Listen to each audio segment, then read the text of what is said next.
My parents claimed they were broke and canceled our annual trip, but secretly booked first-class tickets for my brother without me. When Mom smirked and told me to work harder, I resigned as their free property manager, leaving them with a nightmare they couldn't handle. Before we continue today's story, we have an urgent announcement to make. Due to technical issues, we are pivoting towards another channel. Please subscribe to our new channel, Kin and Karma. You can find the link in the video description, the pinned comment, and the collaboration tag on this video. Make sure to switch over now so you don't miss out. Thank you for your support. Now back to the story.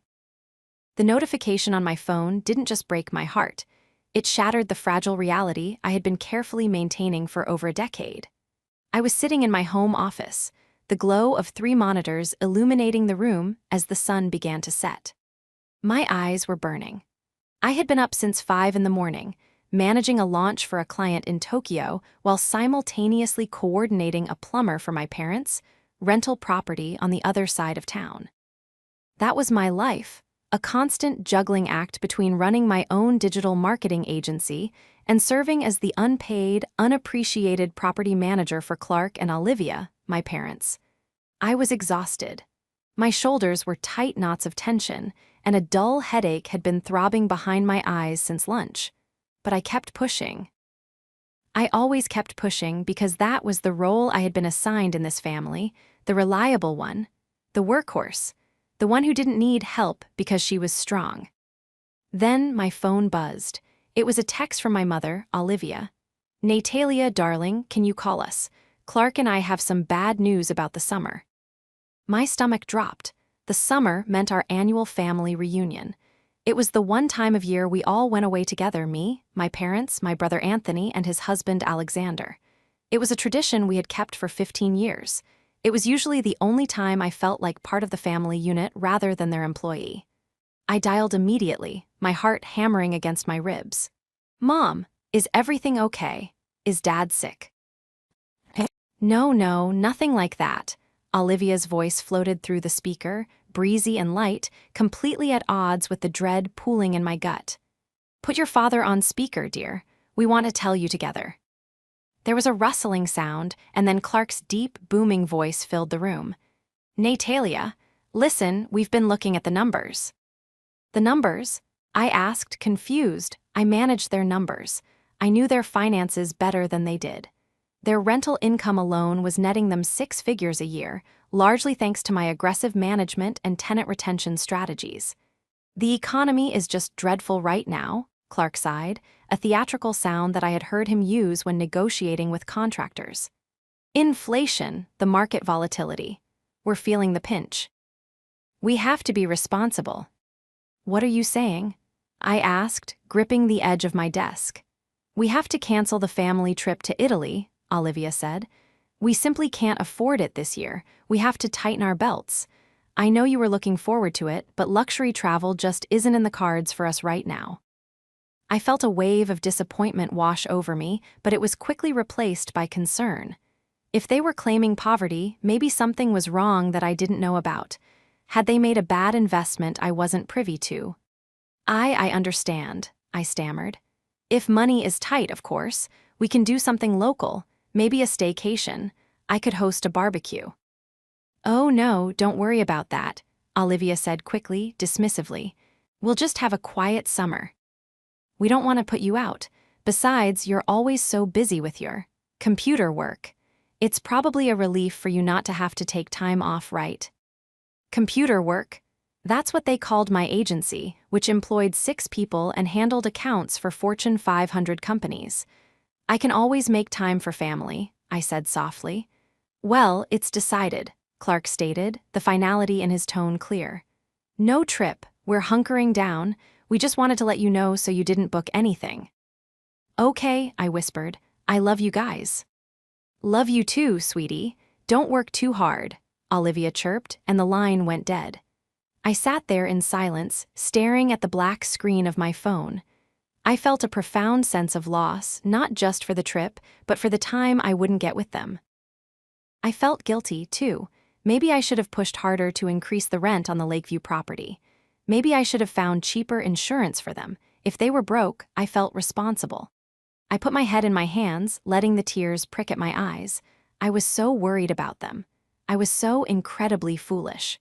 Because the betrayal I was about to uncover was worse than any financial diagnosis could ever be. For the next 2 days, I walked around in a fog of sympathetic misery. I actually felt bad for them.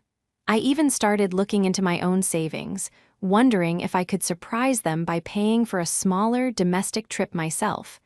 I wanted to fix it. That was my fatal flaw. I always wanted to fix things for people who broke them on purpose.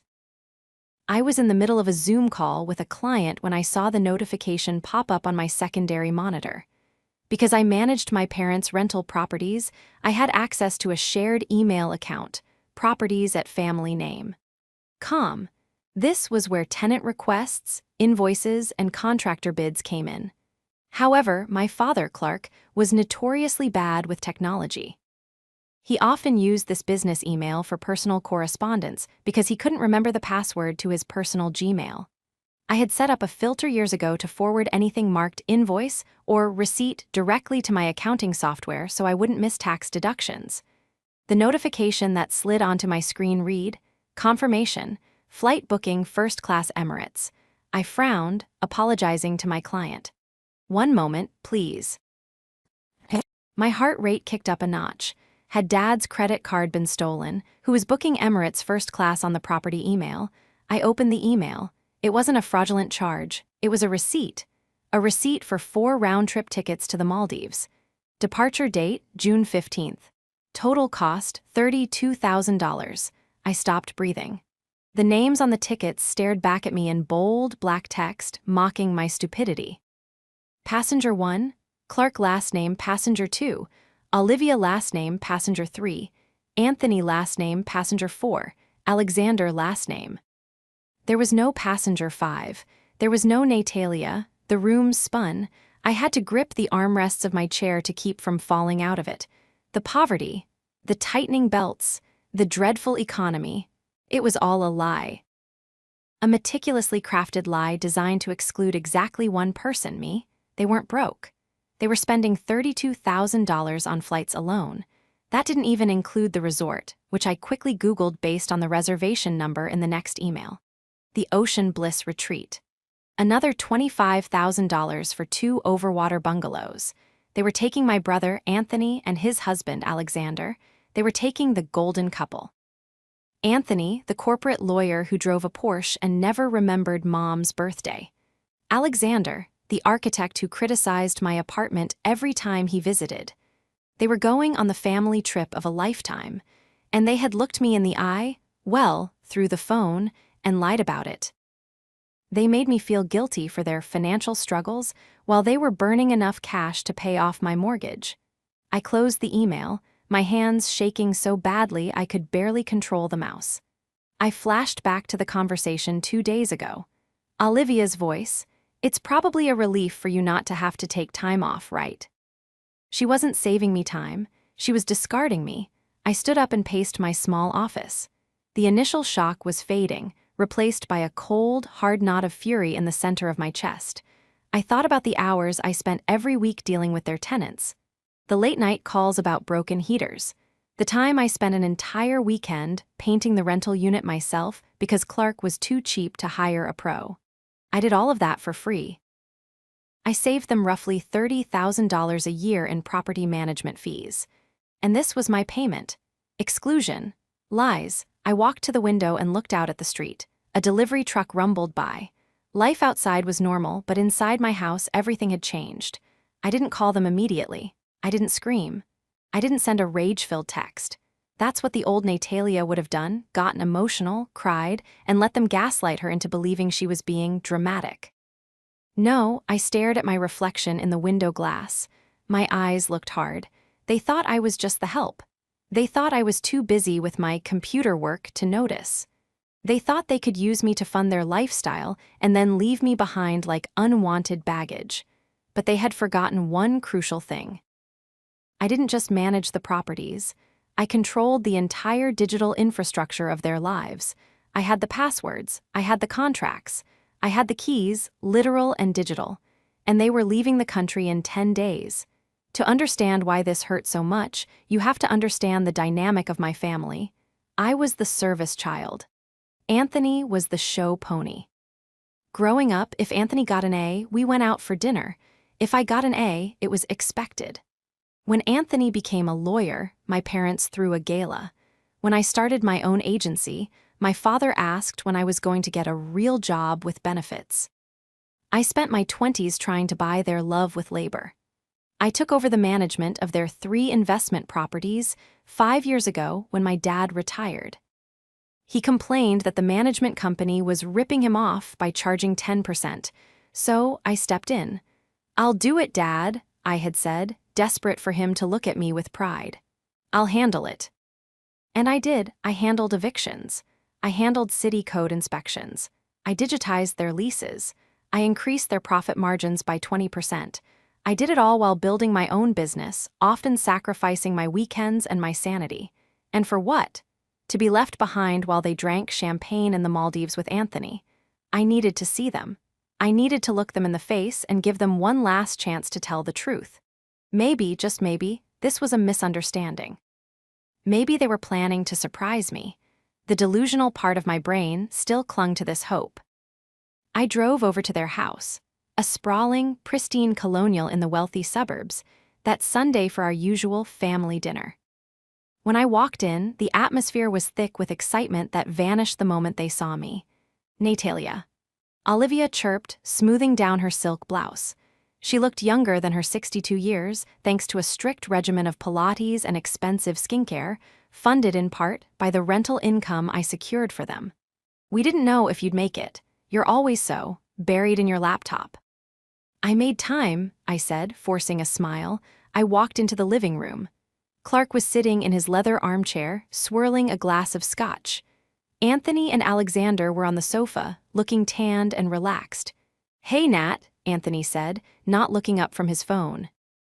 "Still fixing the internet for a living." Alexander chuckled. "Be nice, Anthony. Someone has to make sure the memes keep flowing." I ignored the jab. I took a seat on the ottoman, keeping my distance. "So," I said, keeping my voice steady, "how is everyone? Any plans for the summer now that the Italy trip is canceled?" The room went deadly silent. Clark cleared his throat loud enough to rattle the windows. "Plans? No plans, just gardening, golf." "And watching expenses," Olivia added quickly, giving me a sad, pitying look. "It's really tough out there, Natalia. You should be careful too. The economy is crashing." "Right," I said. "It's a shame. I really needed a break." "Well," Anthony said, stretching his arms over his head, "we're just going to lay low. Alex and I might go camping or something cheap." I looked at Anthony. He was wearing a watch that cost more than my car. He was lying to my face with the ease of a sociopath. "Camping?" I asked. "That doesn't sound like you." "We're trying new things," Alexander said, smirking at Anthony. A secret look passed between them, a look of shared superiority. "Actually," Clark interrupted, leaning forward. "Since you're here, Natalia, I need you to handle something. The tenant in the downtown condo, Unit 4B, he's complaining about the AC again. I need you to go over there tomorrow and check it out. I don't want to pay a technician if it's just a clogged filter." "Tomorrow?" I asked. "I have 3 client meetings tomorrow, Dad." Clark scowled. "It won't take long. You work from home, you have flexibility, just do it. We can't afford a repair bill right now. Not with the situation." "The situation," I repeated. "The financial crisis." "Exactly," Olivia said. She sipped her wine. "We all have to make sacrifices." I looked around the room. I looked at the expensive scotch in my father's hand. I looked at my mother's new diamond earrings, which I noticed for the first time. I looked at my brother and his husband, suppressing giggles on the couch. They weren't just using me. They were laughing at me. They saw me as the servant who kept the engine running so they could enjoy the ride. "I found something interesting in the property email," I said. The words hung in the air. Clark froze. "What?" "An email from Emirates," I said calmly. The color drained from Olivia's face. Anthony stopped scrolling on his phone. "Oh," Clark said, his eyes darting to Olivia. "That." "Yeah, that," I said.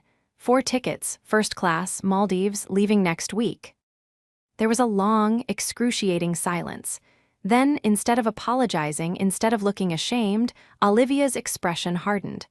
The mask of the sweet, struggling mother fell away, revealing the cold socialite underneath. She set her wine glass down. "Well," she said, her voice sharp. "Since you were snooping, yes, we are going." "You told me you were broke," I said, my voice trembling slightly despite my best efforts. "You canceled the family trip." "We canceled your part of the trip," Anthony corrected, looking bored. "Let's be real, Nat, you bring the mood down. You're always talking about work or stressing about timelines. We wanted a vacation, not a project management seminar." I felt like I'd been slapped. "I talk about work because I'm managing your properties, Anthony. I stress about timelines so mom and dad get paid." "And we appreciate that," Olivia said, waving her hand dismissively. "But this is a special trip, a celebration." "Celebrating what?" I asked. "Success," Clark grunted. "Anthony just made partner. Alexander won an award, we wanted to treat them."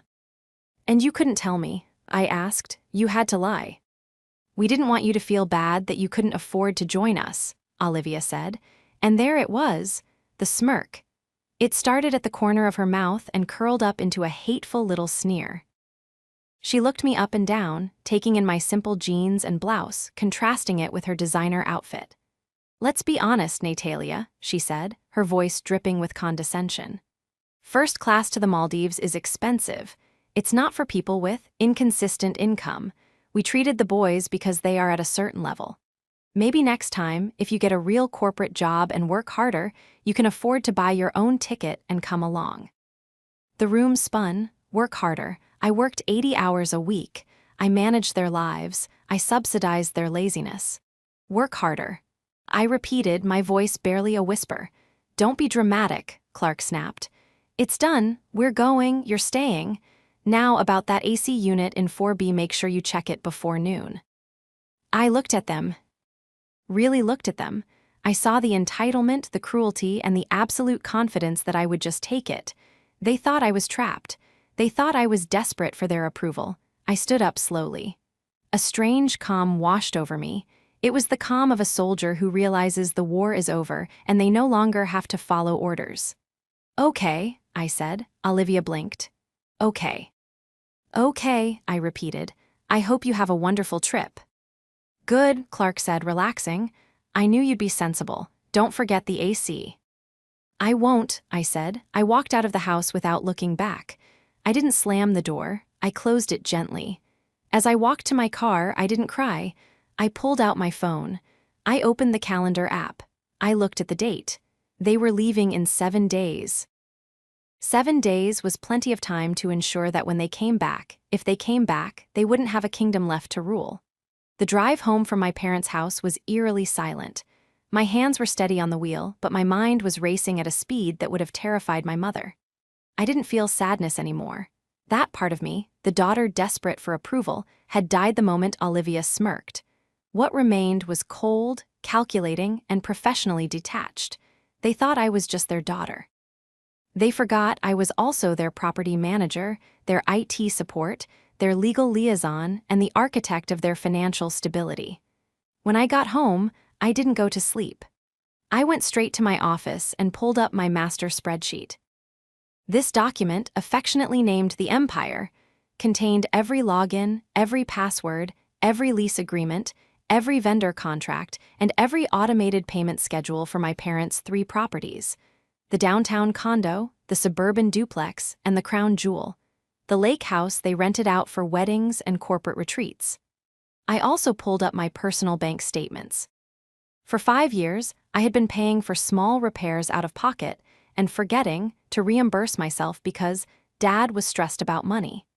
I had been using my own Adobe Creative Cloud subscription to design their marketing materials. I had been using my own DocuSign account for their leases. I started calculating. Property management fees, industry standard 10% of gross rent, $32,000 year unpaid. Leasing fees, 1 month's rent per new tenant, $12,000 year unpaid. Vendor coordination fees, $5,000 year unpaid. Marketing and design services, $15,000 year unpaid. Total estimated value of my free labor over 5 years, approx. $320,000. They had saved over $250,000 because of me. And they used that savings to buy first-class tickets to the Maldives for the son who couldn't even be bothered to call them on their birthdays. Maybe next time you should work harder, I whispered to the empty room, mimicking my mother's voice. I opened a new document. Title, Resignation and Handover. But I wasn't just going to quit. That would be too easy. I needed to ensure they felt the full weight of my absence. I needed them to understand exactly what working harder looked like. I started digging into the upcoming lease renewals. As luck would have it, 2 major leases, the downtown condo and 1 unit in the duplex, were up for renewal on July 1st. My parents were leaving for the Maldives on June 15th and returning on July 5th. Usually, I would have already sent out the renewal offers, negotiated the rent increases, and secured the signatures. I hadn't done it yet because I was waiting for the right time to discuss the market rates with Clark. There would be no discussion. I drafted emails to the tenants, not renewal offers, notices of management change. Dear tenant, please be advised that effective immediately, Natalia last name and my agency name will no longer be managing this property. All future correspondence, rent payments, and maintenance requests must be directed to the property owners, Clark and Olivia last name. Their direct contact information is below. I didn't send them yet, I saved them as drafts. Next, I looked at the family plan accounts. My parents, Anthony and Alexander, were all on my corporate cell phone plan. It was a perk of my business account, unlimited data, international roaming, the works. They paid me, whenever they remembered, usually never. I logged into the carrier's portal. I set a scheduled cancellation for all lines except my own. Effective date, June 16th. 1 day after they landed in the Maldives. Then I looked at the insurance. I had bundled their rental dwelling policies with my business liability insurance to get them a massive group discount. It saved them about $4,000 a year. I called my broker the next morning. Hi, Sarah. I need to unbundle the family properties from my policy. Yes, effective immediately. They'll need to secure their own coverage. Yes, I know the rates will triple. They're aware. Please send the notification to their home address. I was methodical, I was precise. I was working harder than I ever had before. But the real leverage, the trap, was the lake house. The lake house was their biggest income generator. It was booked solid for June and July. Weddings, reunions, corporate retreats. It required constant attention, cleaning crews, caterer coordination, key handoffs. I had a specialized app on my phone that controlled the smart locks, the thermostat, the security cameras, and the pool heater. I went into the app. I transferred owner status to Clark's email address. Then I deleted my own account. I did this for every single digital tool I used to manage their empire. By Wednesday, I had prepared a physical dossier. It was 3 inches thick. It contained keys, printed spreadsheets of upcoming expenses, a list of pending maintenance issues, including the AC in Unit 4B, and the raw, unorganized files of every lease. I wasn't just giving them their properties back. I was giving them chaos. Thursday, 3 days before their flight, I asked to come over for a quick visit before they left. I told them I had a bon voyage gift. Oh, Natalia, that's so sweet. Olivia cooed over the phone. We're just packing, come on over. When I arrived, the house was a flurry of activity. Suitcases were open everywhere, designer luggage, of course. Anthony and Alexander were there, pre-gaming the vacation with mimosas. Hey, sis. Anthony called out, raising a glass. Come to wish us well. Don't worry, we'll send you a postcard. Actually, I said, walking into the living room with a heavy cardboard box in my arms. I came to give you this. I dropped the box onto the coffee table with a loud thud. The mimosas rattled. What's this? Clark asked, frowning. Books. No, I said, standing tall. That is the business. The what? Olivia asked, pausing mid-fold of a silk scarf. That box contains the keys to all 3 properties, I said, my voice clear and steady. It contains the physical leases, the tenant ledgers, the unpaid invoices for the plumber and the landscaper, and the contact info for the city inspector who is coming on Tuesday. I don't understand, Clark said, a nervous laugh escaping him. Why are you giving us this? You handle this stuff. Not anymore, I said. As of this moment, I am resigning as your property manager, effective immediately. Silence, absolute stunned silence. You can't be serious, Olivia said, her smile faltering. We leave in 3 days, Natalia. We're going to the Maldives. I know, I said, and I hope you have a great time. But since I need to focus on my real job and work harder to afford my own vacations, I can no longer afford to donate 20 hours a week to your business for free. Free, Anthony scoffed. You do it because you're family, it's not a job. It is a job, Anthony, I snapped, turning on him. A job that saves Mom and Dad $30,000 a year, money they used to buy your ticket.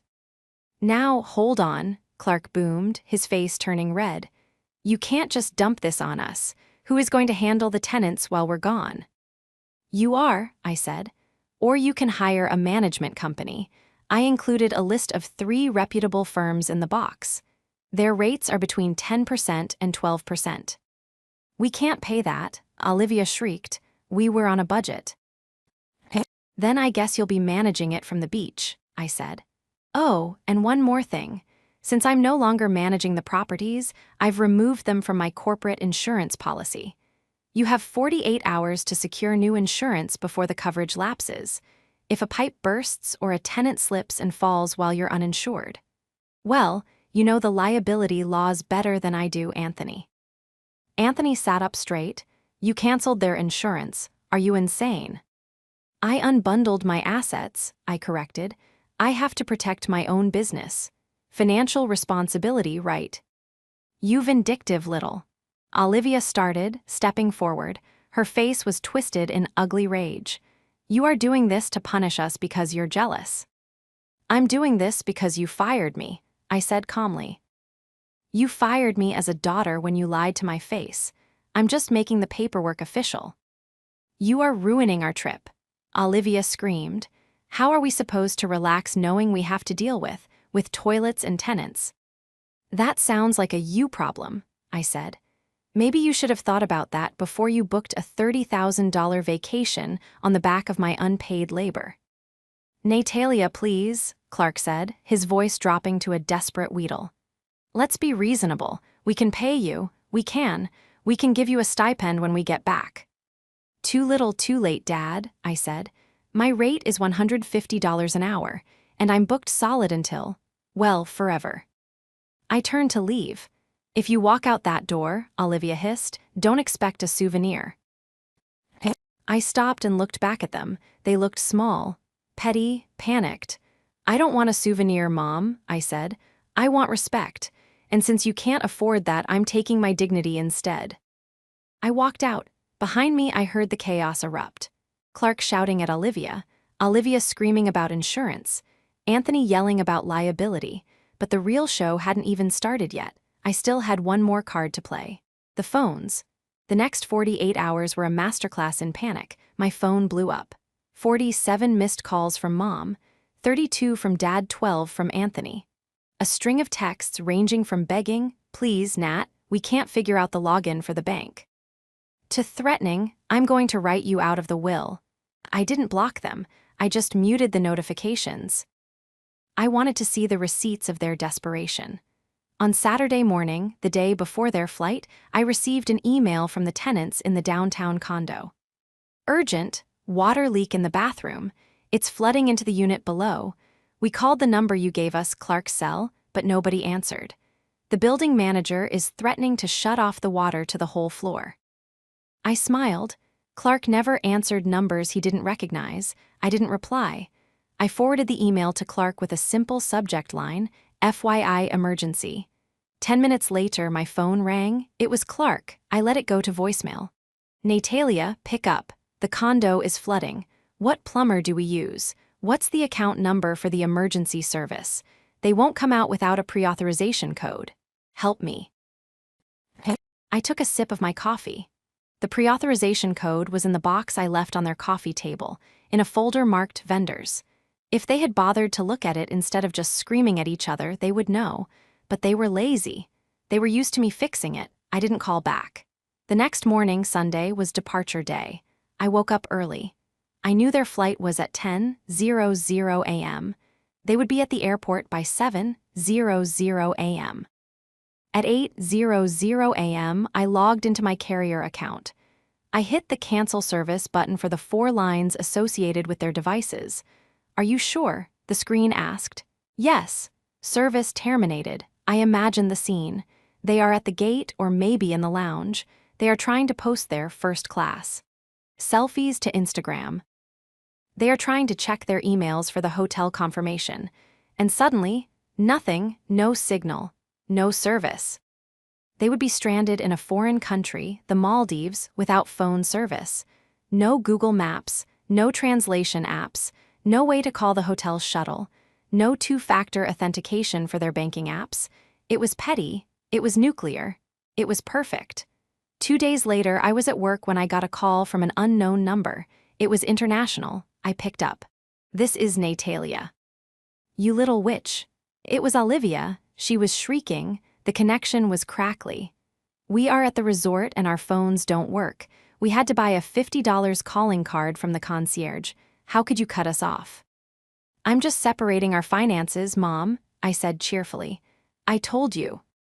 I have to be responsible. I can't be carrying 4 adults on my plan anymore. You told me to tighten my belt. We can't access our bank accounts." She wailed. "The verification codes are going to our dead numbers. We can't transfer money. The hotel is asking for a different card because Clark's is maxed out from the tickets." "Oh, that sounds stressful," I said. "Maybe you should have checked your limits before you left, or maybe Anthony can pay. He's a partner, right?" "Anthony is furious. He can't check his work emails. He might lose a client." "Maybe he should work harder," I said. "Natalia, please," she sobbed. "Fix it. Turn the phones back on. We will pay you whatever you want. We are stuck here." "I can't turn them back on, Mom," I said. "The numbers have been released to the pool. They're gone. You'll have to get new numbers when you get back." "When we get back," she screamed, "we might have to come back early. The condo tenant is threatening to sue us because of the mold from the leak. The insurance lapsed." My heart did a little flutter of victory. "You didn't renew the insurance." "We forgot we were packing." "Well," I said, "that sounds like a very expensive mistake, but look on the bright side. You're in the Maldives, enjoy the beach." "Natalia." I hung up. I sat back in my chair. The silence in my office was beautiful. They were trapped in paradise. Their assets back home were crumbling. They were bleeding money. They had no access to their funds. And the people they relied on, Anthony and Alexander, were useless in a crisis. But the final blow was yet to come. The lease renewal for the lake house. The tenants, a wealthy couple who rented it for the entire summer every year for $40,000, had emailed me directly. "Hi Natalia, we saw your notice about the management change. To be honest, we aren't comfortable dealing directly with your father. He was quite rude to us last year during the inspection. If you aren't managing the property, we're going to pass on renewing this year. We found another place." $40,000. Gone. I forwarded that email to Clark's email address, knowing he wouldn't see it until he found a way to log in without his phone. The investigation was over. The case was built. The verdict was guilty. And the sentence was total financial chaos. The fallout was spectacular, but it wasn't instantaneous. It was a slow, agonizing burn that I watched from the comfort of my home office, sipping coffee while my parents' carefully constructed life disintegrated thousands of miles away. First, the silence. For 3 days, I heard nothing. No calls, no emails, no texts. I assumed they were either drowning in logistical nightmares or had found a way to enjoy the beach despite the looming disaster. Then came the storm. It started on a Tuesday, 5 days into their trip. My phone rang. It was a local number I didn't recognize. "Is this Natalia?" A woman's voice asked, clipped and professional. "Speaking." This is Sarah from the insurance agency. We've been trying to reach your parents regarding the policy lapse on the downtown property. We received a claim for water damage from the unit below yours. Unit 3B, significant ceiling collapse and mold remediation required. Since the policy was not renewed within the grace period, the claim has been denied. The total estimated damages are currently upwards of $45,000. I let out a low whistle. 45,000. Yes, Sarah said, and the owner of Unit 3B is threatening legal action if repairs don't start immediately. We've been trying to call Clark and Olivia, but their numbers are disconnected. Do you have an alternate contact for them? I'm afraid not, I said, my voice steady. They are currently out of the country on a luxury vacation. You could try emailing them, but... Well, access might be limited. I see, Sarah said, sounding pained. Well, Ms. Natalia, since you are no longer the authorized representative on the account, I can't discuss this further. But please convey the urgency if you speak to them. I will, I said. Good luck. 2 hours later, I received an email from the lake house tenants, the wealthy couple who paid $40,000 for the summer. Subject: termination of lease agreement. Dear Clark, we are writing to formally decline the lease renewal for the upcoming season. As previously stated, our comfort with the management transition was low. Furthermore, we attempted to reach you regarding the deposit return for last year, and the number provided was out of service. This lack of professionalism confirms our decision. We have secured a rental elsewhere. Please forward our deposit to the address below. That was a $40,000 loss, plus the $45,000 in damages, plus the cost of emergency repairs. They were now in the hole for roughly $85,000. Their first-class trip had just cost them triple what they paid for the tickets. But the coup de grace came the next day. I was at the grocery store when my phone buzzed. It was a FaceTime call from an unknown email address. I hesitated, then answered. It was my mother. She looked haggard. Her hair was frizzy, her face sunburned and devoid of makeup. She was holding the phone close to her face, tears streaming down her cheeks. In the background, I could see palm trees and blue water, but the paradise looked like a prison. Natalia, she sobbed. Oh, thank God. We borrowed a tablet from a British couple at the pool. Please, you have to help us. Mom, I asked, feigning concern. What's wrong? You look terrible. Everything is ruined, she wailed. We can't access our bank accounts. The two-factor authentication codes are going to the dead phones. The hotel is threatening to lock us out of our room because the credit card on file was declined. Clark hit his limit with the tickets. That sounds awful, I said. Where are Anthony and Alexander? They're fighting, she cried. Anthony is blaming us for not having cash. Alexander is threatening to leave and fly home early, but he can't change his ticket without internet access. It's a nightmare. I'm sorry to hear that, I said, but what do you want me to do? Wire us money. She begged, please, just $5,000 to cover the hotel bill until we get back. We'll pay you back, I swear. We'll sell the car, anything. I paused. I looked at a display of avocados. I thought about the smirk. Maybe next time you should work harder. I can't do that, Mom, I said gently. What? Why? Because, I said, I have to be responsible with my finances. I have bills to pay, and besides, the downtown condo just had a massive leak. The insurance denied the claim because you didn't renew it. You're looking at a $45,000 bill when you get back, and the lake house tenants just canceled. That's another $40,000 gone. I watched the blood drain from her face. Her mouth opened and closed like a fish. No, she whispered. No, that's not possible. It is, I said. So, really, sending you money would just be throwing it into a black hole. You need every penny you have to pay for the lawyers when you get back. Lawyers? Unit 3B is suing, I said. Enjoy the rest of your trip, Mom. I have to go. I have a client meeting.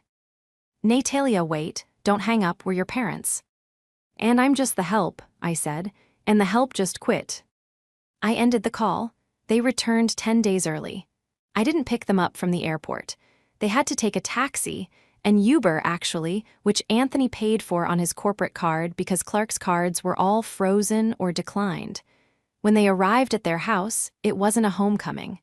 It was a crime scene of their own making. The mailbox was overflowing with urgent notices from the city, the condo association, and the insurance company. The grass was knee-high because they forgot to pay the landscaper. I went over 2 days later, not to apologize, but to drop off a final box of mail I had collected. The house was dark. The air conditioning was off. I found them in the kitchen. Clark was sitting at the table, head in his hands, surrounded by stacks of paper. Olivia was staring out the window, looking 10 years older. Anthony was nowhere to be seen. "Hi," I said, placing the box on the counter. Clark looked up. His eyes were red-rimmed. "You," he croaked. "Me," I said. "You ruined us," Olivia whispered, not turning around. "You destroyed everything." "I didn't destroy anything," I said. "I just stopped holding it together for you. You built a house of cards on my back, and when I stood up, it fell." "The condo damages are catastrophic," Clark said, his voice trembling. "We have to sell the lake house to pay for it. The tenants sued. We settled out of court, but it wiped out our savings." "And Anthony?" I asked.